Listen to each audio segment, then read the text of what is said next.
রমজানে একটু অন্যরকম খেতে বেশি ভালো লাগে।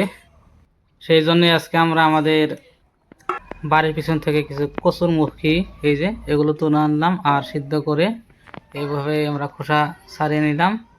দেখুন আমরা আজকে কিছু সবজি বানাই। এভাবে খোসাগুলো ছাড়িয়ে নিতে হবে একটা একটা করে সুন্দর করে। দেখুন এগুলো কি সুন্দরভাবে বেরিয়ে আসছে। আমার তো এগুলো করেই মজা হচ্ছে, অনেক সুন্দর। আমি অনেকটা করে নিলাম, দেখুন কি সুন্দরভাবে করা যাচ্ছে।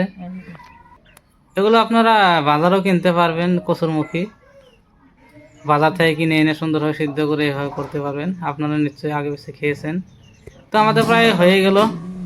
তো এখন আমরা ধুয়ে নিলাম, ধুয়ে নিয়ে আমরা মাছ কেটে নিয়ে সুন্দরভাবে কষিয়ে নিব।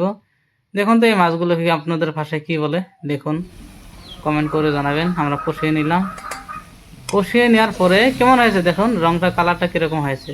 এখন আমরা মাছগুলো সেপারেট করে এই মশলাগুলো দিয়ে এখন আমরা কচুগুলো ভেজে নিব।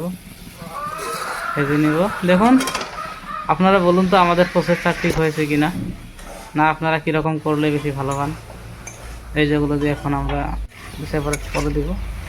এখন এতে পানি দিতে হবে, পানি অ্যাড করে সুন্দরভাবে কচুগুলো একটু সিজিয়ে নিতে হবে মশলার সাথে। এই যে দেখুন কীরকম হচ্ছে, পানি দিলে একটু এই যে মাপ মতো আপনারা পানি দিয়ে দেবেন। পানি দিয়ে নিলাম।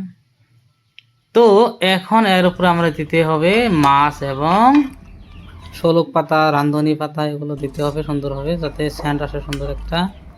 এখন আমরা এগুলো দেওয়ার পরে একটু সময় ওয়েট করতে হবে, কিন্তু একটা কথা লক্ষ্য করবেন, আপনাদের যে হিটটা ওটা আবার বেশি দিয়ে দেন না, আপনারা তো জানেনই। তা আমি একটু বর্ণনা করে দিচ্ছি। দেখুন আমাদের কীরকম হচ্ছে বলুন, সবজির কালারটা কীরকম হচ্ছে। আমার মতে তো একটু ভালোই হচ্ছে। এখন এই দেখুন আমাদের ঝোলটা কমে গেছে, কমে যাওয়ার পরে আঁচটা কিন্তু একবারে কম দিয়েছি আমরা। এখন একটু সময় অপেক্ষা করব, দেখুন লাহালাহি কীরকম হয়, সুন্দর হয়। একটু ঝোলঝোলি নামাতে হবে, না হলে আবার পরে যে ওটা ঝোলটা শুকিয়ে যাবে।